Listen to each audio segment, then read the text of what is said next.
東京大学の浅間でございます。サービスロボティクス適用自立分散強調という話をさせていただきます。今も素晴らしい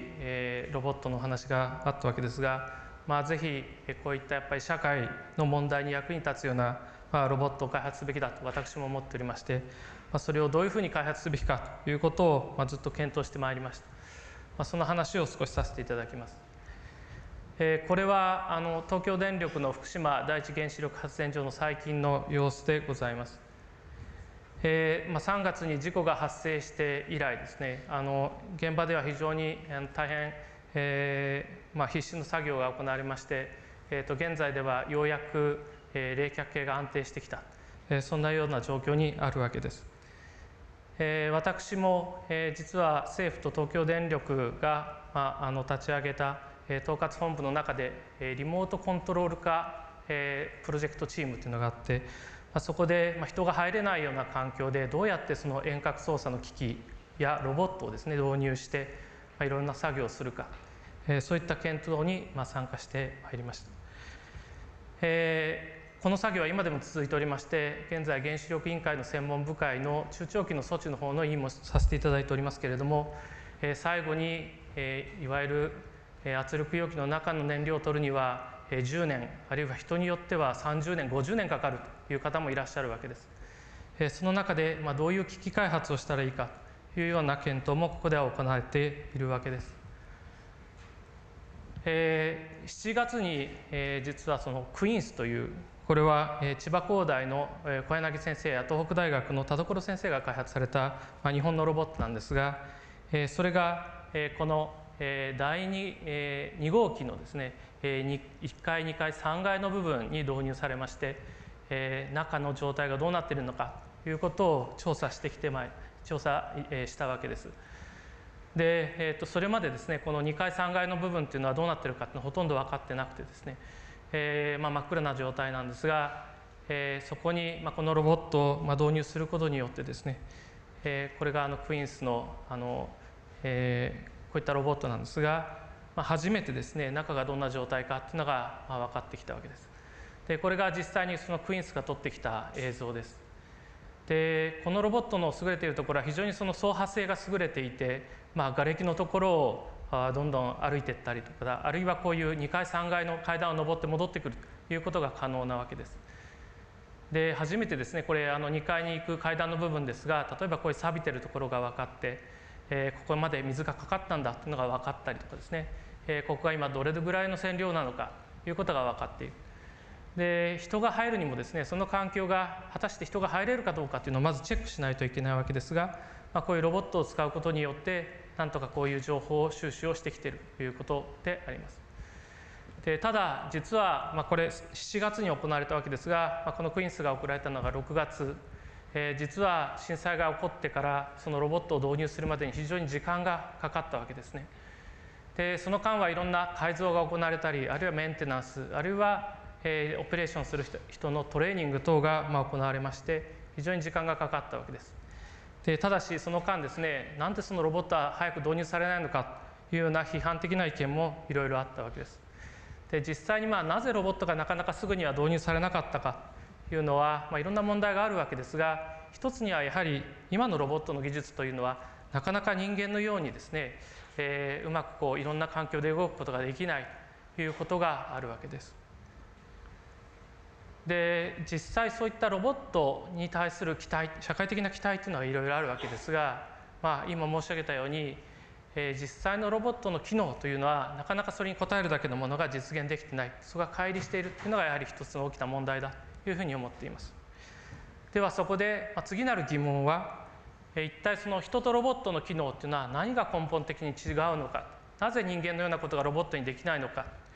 あるいはロボットに人と同様なことを行わせようとすると、どうしたらいいんだろうということがあるわけです。で実は、今、例えばこれはネドと、経産省が出している予測、将来市場予測でありますけれども、これからロボット産業というのは非常に伸びるというふうに予測されておりまして、で特にいわゆる産業ロボットだけではなくて、サービス分野において非常に大きな市場というのが今後見込めるだろうというふうに考えられています。でサービスロボットというのは、ここでいうとパーソナルサービス、医療とか介護とか、こういったサービスと、それからメンテナンス、災害対応、こういったパブリックサービスというふうに、そういうようなものがいろいろあります。いずれにせよ、一つはこういったサービスロボットに求められるのは、特にそのパーソナルサービスでは人と接しないといけないということもありますし、今回の震災の場合では今までやったことがないような、環境でもきちっと動けないといけない、そういうことが要求されてくるわけです。で、私はその機能を適応という言葉で呼んでいます。これはある与えられた作業に合わせる、あるいは環境に対して合わせてちゃんと動く機能ということになります。少し難しい言葉ですが、無限定環境における行動機能、すなわちこういうところでしか動けないという限定された環境ではなくて、新しい環境に持っていっても必ず動いて安定に動いてくれる、そういう機能なわけです。で、実はこの適応機能というのは我々人間は当然持っていますし、あるいは生物一般、動物とか昆虫ですらこういう機能というのを持っているわけです。で、これは例えば人の適応的な行動の例ですが、今人が平地を歩いていたり、階段を上り下りしたり、あるいは群衆の中を歩いたりすることができるわけです。で、これはあらかじめ当然プログラムされているわけではなくて、例えばこの平地歩行であってもですね、よく見るといろんな凹凸があったり、あるいはアスファルトの部分もあれば鉄板の部分もある、摩擦が変化するわけですね。こういうところでも我々は意識することなくですね、こういうふうに安定に歩くことができるわけです。で、ところが、こういった歩行をロボットにやらせようとすると非常に難しくて、ほとんどのロボットはこういうところでは簡単に転んでしまうというようなことになるわけです。で、ただしこういった生物はですね、こういう環境に応じて適切に行動する知的能力を全て持っているということで、こういった生物を分析する、なぜ生物はこういう適応的な行動ができるのかということを理解することによって、我々は新しいロボット、適応的なロボットなり人工物を設計するようないろんな手立てが見つかるのではないかというようなことで、新しいプロジェクトを始めたわけです。で、それが先ほど少しご紹介にもありました移動値というプロジェクトであります。で、これは生物が持っている適応的な運動あるいは行動を生成するメカニズム、それを理解しようということであります。で、理解にもいろんなレベルがありますが、我々はそれをモデルとして実際に作ってみて、それを理解する構成論的なアプローチを取るということをやりました。で、移動値の概念を少しご説明したいと思います。で、我々は実は止まっていてはダメなんです。動かないとダメだということであります。で、今この人が動き出しましたが、我々が動き出すとですね、体を動かすための信号というのは脳から身体に対して出て、で、体が動くことによって環境とのインタラクションが生じ、で、環境のいろんな情報が例えば目、耳から入ってくる、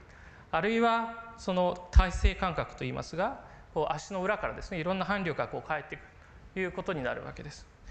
で、すなわち動くことによってこの脳、体、環境という三者がですね、ダイナミックなそのインタラクション、相互作用というのが生まれて、これが適応的な行動を作り出す上で非常に重要だろうというふうに考えたわけです。で、例えば私は今ここに立っていればここからの情報しか得られませんが、位置を変えることによっていろんな視点からより多くの情報が得られますし、あるいはダイナミックスといいますが、この動くことによって力学的な作用というのが生まれ、そういう情報が足から入ってくる、こういうことになるわけです。で、そういう移動から生まれる知的な機能ということで、私どもはこれを移動値というふうに呼んだわけです。で、移動値では非常に多くのプロジェクトがあって、興味深い研究成果が出ているんですが、そのうちのいくつかをご紹介しましょう。これなぜコオロギなのかというのはちょっと今さておいておいて、非常にコオロギの面白い研究があります。で、実はこれはオスのコオロギですね。オスのコオロギが2匹こういう狭いところに入れると喧嘩を始めます。これは中国ではよく賭け事なんかでやられているということで知られています。で、これスローモーションですが、これは実は非常に短い時間で喧嘩というのが行われて、大体3秒ぐらいでも勝敗は決まってしまいます。で、勝ったコオロギはもう勝ち時を上げてそれ以上あんまり攻めない。負けたコオロギもですね、あとはもう戦わず逃げるだけ、こういう行動が通常のコオロギではあるわけです。で、ところが、北海道大学の青沼先生という方がこういうことを見つけました。これコオロギの脳なんですが、この中に一酸化窒素 NO というものがあって、これを除去すると非常にこのコオロギのアグレッシブさっていうのが増す。負けても戦うコオロギっていうのが出てくるということが分かりました。で一方、長尾先生などが見つけたのは隔離して飼育をする。でそうするとどんどんやはりアグレッシブさが増していってですね、相手を噛み殺すまで攻撃したり、あるいは相手がメスであっても攻撃するようなコオロギが作れるということが分かってきました。これをインターネットコオロギというふうに言います。これ なぜかというと隔離されたところでいろいろやってるからと、こういうことだそうです。で今ちょっとアグレッシブなコオロギのビヘイビアがありましたが、で我々はこれを、実は生理学的な知見に基づいていろんなモデル化をやります。でちょっと専門的なことは細かくはここでは申し上げませんが、例えば脳の中でですねいろんな物質が反応している。でそれをこういった方程式で書くわけですね。でそれから個体の、インタラクションをこういう有限オートマトンというので、表します。でこういうモデル化をすると何がいいかというとシミュレーションができるんですね。でこれは東京大学の太田先生などと一緒にやった研究ですが、こういういろんな密度を変えて、すなわちですね広いところで飼ったり狭いところで飼ったりすると一体何が起こるかということをやってみるとですね、実はこういうことが分かりました。で狭いところで飼うとですね非常にその全員がおとなしくなる。これオクトパミンという物質が非常に下がりまして、非常に平和な世界ですね。喧嘩は起こりません。これみんな黄色くなるんですけども、黄色くなるっていうのはオクトパミンのレベルが下がっているということです。でよりその中密度にすると今度は一人勝ちの世界というのが出てきます。一人だけがアグレッシブで、あとはおとなしい。でさらに広くするとこれは全員がアクティブで、会えば必ず戦う。これが自然界に一番近いんですが、そんなように密度によって実は社会の構造が変わっていくということが分かったわけです。この脳のモデルからですねこういうものが発現するということが分かったということですね。これ実際にコオロギを飼ってそういう実験をやってみるとですね、まさにこのシミュレーションと同じような状況が出てきてですね、狭いところだとみんな平和にあんまり戦わないようなコオロギができる、こんなことが分かってきたわけです。でここで一つ重要なのはセロトニンという物質です。でこれは実はコオロギの脳の中にもあって、実はその、社会的なその適応機能がない相手を攻めすぎちゃったりするようなコオロギっていうのは実はセロトニンが低下しているっていうのが分かってきました。でまた、人の場合でもですねうつ病の患者さんというのはセロトニンが低くなっているということが知られています。すなわちこのセロトニンという物質は何らかのその社会的な適応行動にとって非常に重要な物質ではないかということが分かってきたわけです。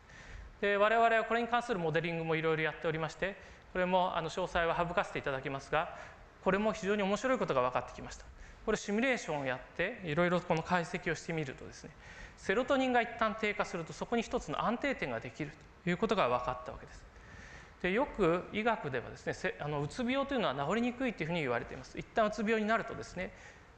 寛解の過程でも少しそのストレスがかかるとまたうつ病に戻ってしまうということがありますが、実はこれはこういう脳の構造に原因があるのではないかということを我々は今考えているわけです。でもう一つの例をお見せしますと、これは自他帰属性という性質です。でこれも脳の機能なんですが、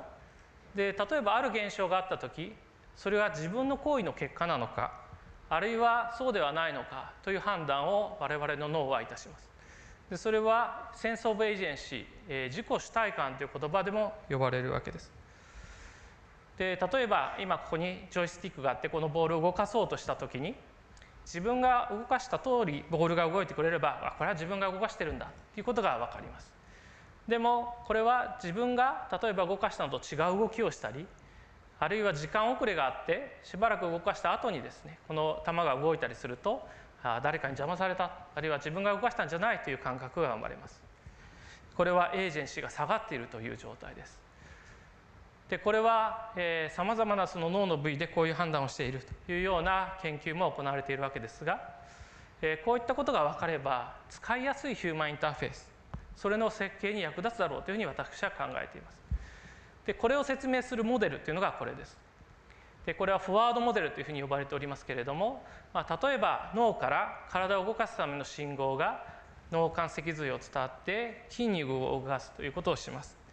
その場合にそれと同時にですね、そのコピーが脳の別の場所に送られて、でその行動の予測をする。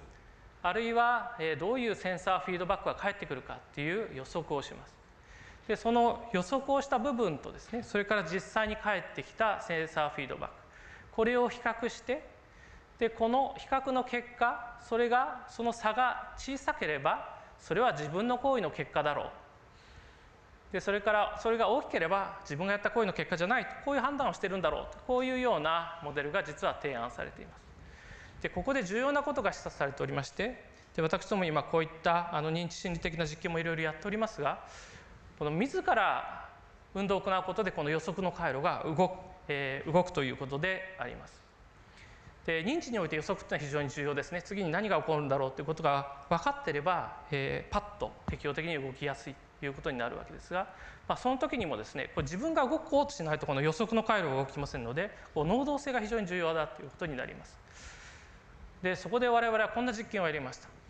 でこれはある暗いところにですね、こういうターゲット、赤いターゲットが動き回ってるんですが、暗くてよく見えません。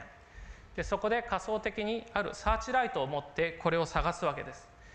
でこの黄色い部分がサーチライトで、自分のこのジョイスティックを動かしながらこのサーチライトを探すというタスクをします。でこれ上が今一生懸命こうジョイスティックを動かしながらサーチライトを当てて、で赤い玉が見つかるとピッとこのトリガーを引くんですね。で実はこれは能動的なタスクで、これはコンピューターがこういうふうに、サーチライトを動かすというタスクもやってみました。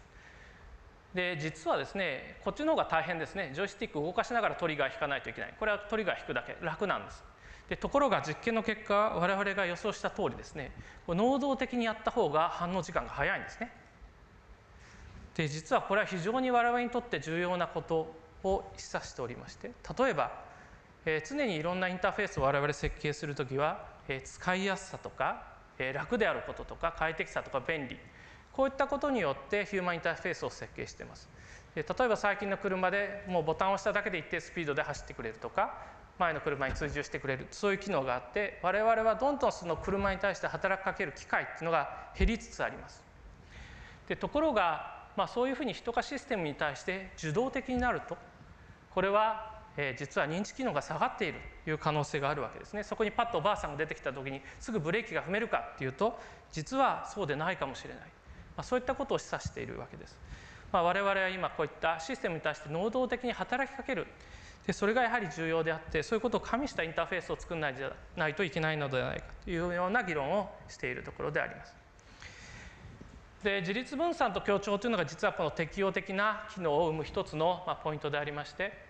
これまではこういう集中的なアーキテクチャで、1台のコンピューターで全ての体をコントロールするというようなことが行われていたわけですが、もう一つのやり方というのはこういう分散的な方法、アリのようにですね、たくさんのロボットを協調させる。1台が壊れてもシステム全体には影響がない。で並列処理によって効果的に処理ができる、こういう考え方であるというふうに思います。で私は今までいろんな協調に関する研究をやってきて、例えば作業分担を3台のロボットで話し合って決めながら、重たいものがあれば協調して搬送する、あるいはこういう2台がですね、お互いに持ち上げて引っ張り上げたりしながら1台ではいけない段差の上に登っていくとか、あるいは4台でお互いに衝突しないように動くとか、これは電子フェロモンというふうに言ってるんですが、自分の発見した知識を環境にここに書き込んで、他のロボットがピックアップすることによってうまく効率的に動くとか、こんなようなことをいろいろやってまいりました。でさらにこの分散というのは複数のロボットだけじゃなくて環境全体にばらまくことができるわけです。これはちょっと音声が入っておりまして、例えばこういった技術を使うと被災者の探索ができます。誰かがいらっしゃいませんか？いたら返事をしてください。これはこのデバイスが言っています。でここに被災者がいます。助けてくれ助けてくれ。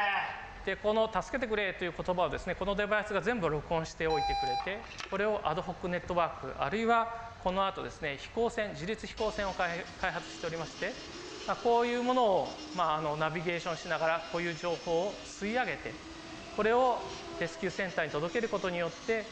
音声を聞きながらですね、どこに被災者が瓦礫の下に埋もれているのかっていうのをいち早く見つける、こういった技術開発もしておりますし、また環境にいっぱいカメラ等をつけるとこういうふうにガイダンスのシステムができます。これはカメラと動くプロジェクターを使って、こういう美術館で人をガイドしているようなサービスシステムであります。非常に分かりやすくてですね、なかなかこう看板では誘導できなかった人がですね、非常に簡単に多くの人をこういうふうにガイドすることができる、こんなシステムを作れます。で我々はロボットというとそこにある動くものを想像しますが、実は環境の中にいろいろ埋め込んだセンサーとかこういう情報提示装置だとか、そういうものを組み合わせてもそれは一つのロボット技術だというふうに私は思っていて、システムを柔軟にするにはこういう分散的なシステムというのをこれからやはりやる必要があるだろうというふうに思っています。でさらにここで重要なのはコミュニケーションです。でコミュニケーションには一体どういう意味があるのかということですね。で我々今までロボット屋というのは例えばセンサーによって情報を収集し、でアクチュエーターというものを制御しながら自分の体を制御して行動する、こういう考え方だったんですね。でそれは常に自分の体に行動も制約されているわけです。でも我々はそうではないですね。コミュニケーションを使うと何ができるかというと、実は私だけではなくていろんな人が集めた情報を私は聞くことができるということになりますし、また行動に関しても私が動かなくても、例えば誰かにペットボトル取ってくださいっていうふうにお願いすれば取ってくれるかもしれませんね。でそれはある程度自分の体を超えて何か作業をやっているということに他ならないわけです。当然自分が頼まれる場合もあるわけですが、でこれは実は私は自分のその体のオープン化、先ほどオープン化の話がありましたが、実はその環境をですね外に広げているということに他ならないと思っています。でロボットでは動くことを自由度って呼びますが、それもたくさんの自由度に広げている。私は例えば30個の関節しか動かせないとしてもですね、例えば誰かに頼めばそれが倍3倍というふうになるわけで、私はこういった考え方を拡自行動というふうに呼んでいます。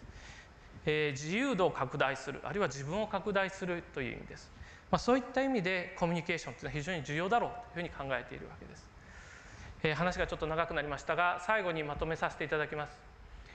でやはり私は社会ニーズに応えて社会的な問題を解決するソリューションを導出する、これが実はロボティクスではないかというふうに考えています。